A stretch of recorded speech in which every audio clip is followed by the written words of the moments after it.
Shalom Bapak Ibu Saudara yang dikasihi Tuhan Yesus. Salam damai sejahtera buat saudara semua dimanapun berada. Kembali saya mengajak saudara, mari kita bersaat teduh dan berdoa dalam renungan penuntun kehidupan setiap hari. Kiranya Roh Kudus menuntun dan menyertai kita sepanjang hari ini. Tema renungan pagi ini, makananku melakukan kehendak Bapa. Nats Alkitab terdapat di dalam Yohanes 4 ayat yang pertama sampai dengan 42. Dan pada ayatnya yang ke-34 firman Tuhan berkata demikian. Kata Yesus kepada mereka, makananku ialah melakukan kehendak Dia yang mengutus aku dan menyelesaikan pekerjaannya. Bapak Ibu Saudara yang dikasihi Tuhan, judul konteks dari pembacaan firman hari ini adalah percakapan Yesus dengan perempuan Samaria. Tetapi dari peristiwa ini, ketika murid-murid kembali dari kota untuk membeli makanan yang cukup buat mereka, murid-murid melihat Yesus sedang melayani orang-orang yang datang kepadanya. Dan pada waktu salah seorang murid mengajaknya untuk makan, Yesus berkata, makananku ialah melakukan kehendak Allah yang mengutus aku dan menyelesaikan pekerjaannya. Saudara, waktu kita belajar dan merenungkan hal ini, kita memperhatikan bagaimana Yesus yang dalam keadaannya pada saat itu sebagai anak manusia, ia menunjukkan ketaatannya untuk melakukan kehendak Bapa. Apakah Yesus tidak letih ketika sepanjang hari dia berjalan jauh dan melayani orang banyak? Ya, Tuhan Yesus letih saudara.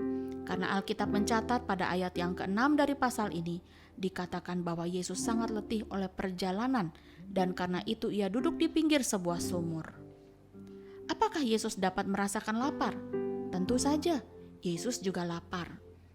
Tetapi kita dapat memetik pelajaran berharga di sini bahwa pekerjaan Yesus bukanlah pelayanan yang menuntut pamrih, tetapi standar yang dikenakan oleh Yesus adalah ia bekerja, ia melayani untuk melakukan kehendak Bapa dalam ketaatan yang tidak bersyarat.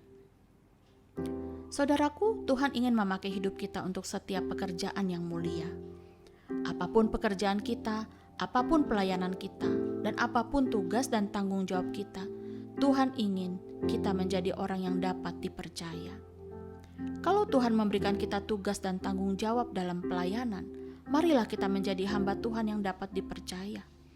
Kalau Tuhan memberikan kita pekerjaan, usaha atau bisnis, marilah kita menjadi pekerja, karyawan, atau pengusaha yang dapat dipercaya. Kalau Tuhan memberikan kita jabatan atau kedudukan yang baik dalam sebuah perusahaan, marilah kita menjadi pejabat yang dapat dipercaya. Karena sesungguhnya setiap anak-anak Tuhan dipanggil untuk menjadi pelaksana kehendak-Nya di bumi. Jadi bukan hamba-hamba Tuhan saja yang dipanggil untuk hidup melakukan kehendak Bapa, tetapi kita yang disebut sebagai anak-anak Tuhan, orang-orang percaya, sama-sama dipanggil untuk menjadi pelaku firman yang memuliakan nama Tuhan. Saudara, melakukan pekerjaan Tuhan dan melakukan kehendak Bapa adalah dua hal yang mirip tetapi sesungguhnya berbeda. Karena Yesus pernah berkata, pada hari terakhir banyak orang akan berseru kepadaku, Tuhan, Tuhan, bukankah kami bernubuat demi namamu dan mengusir setan demi namamu dan mengadakan banyak mujizat demi namamu juga?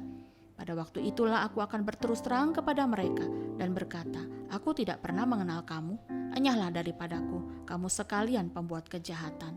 Matius 7 ayat 22-23. Jadi dari ayat firman ini kita dapat mengetahui bahwa melayani pekerjaan Tuhan tidaklah menjadi jaminan bahwa kita melakukan dengan sungguh-sungguh kehendak Bapa di surga.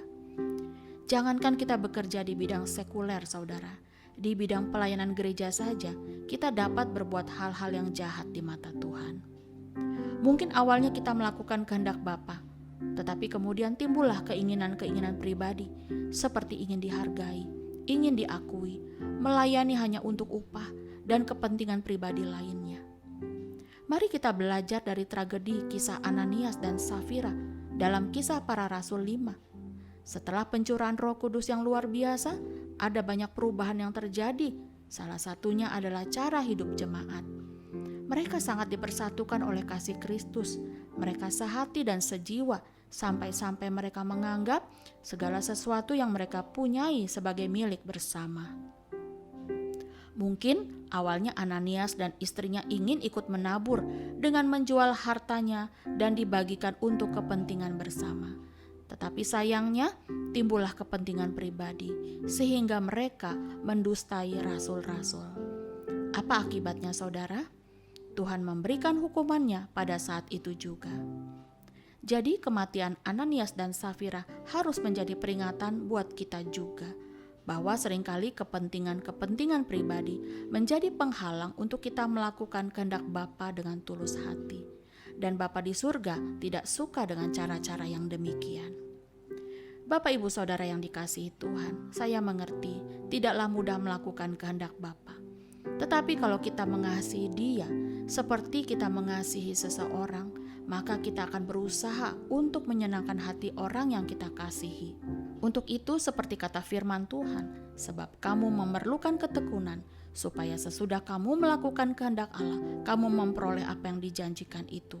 Ibrani 10 ayat 36. Saudaraku, di akhir renungan ini, marilah kita dengan tekun melakukan kehendak Allah. Kita harus ingat satu hal, bahwa panggilan kita sebagai orang percaya adalah hidup sepenuhnya bagi Kristus. Jadi apapun pekerjaan dan jabatan kita sebenarnya bukanlah menjadi penghalang kita melakukan kehendak-Nya. Sehingga suatu hari nanti kita akan memperoleh apa yang dijanjikan Tuhan bagi setiap kita yang setia. Amin. Mari kita berdoa. Bapa di surga, kami bersyukur mendapatkan pesan yang kuat dari firman-Mu hari ini, bahwa kami harus bertekun melakukan kehendak Bapa sebagai orang percaya di dalam Kristus. Berikan kepada kami hati yang mengasihi-Mu lebih lagi, sehingga ketika kami melayani, bekerja, berusaha, berbisnis, kami dapat melakukan kehendak-Mu, karena kami mengasihi-Mu ya Bapa. Di dalam nama Tuhan Yesus, kami berdoa. Amin. Kiranya berkat yang sempurna dari Allah Bapa, kasih karunia dari Tuhan Yesus Kristus dan persekutuan yang indah dengan Roh Kudus menyertai kita dari sekarang ini dan sampai selama-lamanya. Maju terus dalam tuntunan Tuhan saudaraku, tetaplah semangat, sampai jumpa esok hari di penuntun kehidupan setiap hari dan Tuhan Yesus memberkati.